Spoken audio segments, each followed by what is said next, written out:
Hello friends, আমি sweeties কিচেনে তোমাদের স্বাগতম।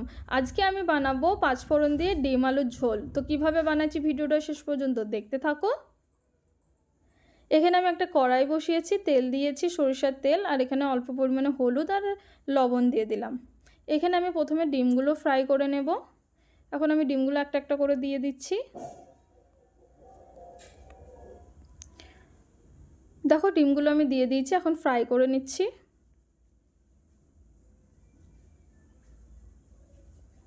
ডিমগুলো আমার প্রায় ফ্রাই হয়ে গিয়েছে। এখন এই পর্যায়ে আমি ডিমগুলো উঠিয়ে নেব।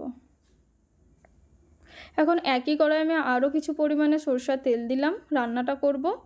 এখন আমি একটা শুকনো লঙ্কাকে আধখান করে নিয়েছি, দিয়ে দিলাম। একটু গোটা জিরে, মেথি, কালো জিরে আর মৌরি দিলাম। এটাকে একটু রোস্ট করে নেব।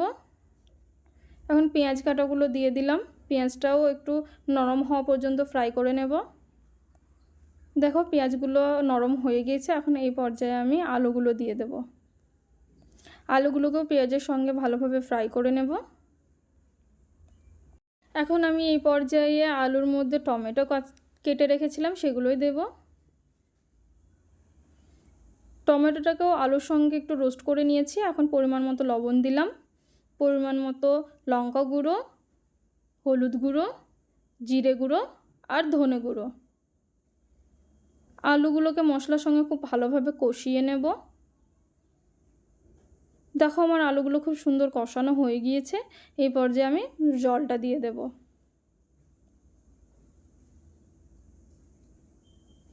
দেখো জল দিয়ে আমি নাড়াচাড়া করে নিয়েছি আলুটা। এখন আমি রান্না করে নিব। আলুটা প্রায় রান্না হয়ে এসছে। এখন এই পর্যায়ে আমি ডিমগুলো দিয়ে দেব। রান্নাটা খুব সিম্পল আর খুব তাড়াতাড়ি হয়ে যায়, কিন্তু খেতে খুব টেস্টি হয়।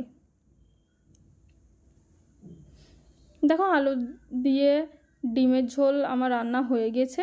তোমরা এইভাবে পাঁচফোড়ন দিয়ে ডিমের ঝোল একদিন করে খেও, আর কেমন হয়েছে আমাকে জানিও কমেন্টের মাধ্যমে। দেখা হচ্ছে নতুন একটি রেসিপি নিয়ে। Thanks for watching.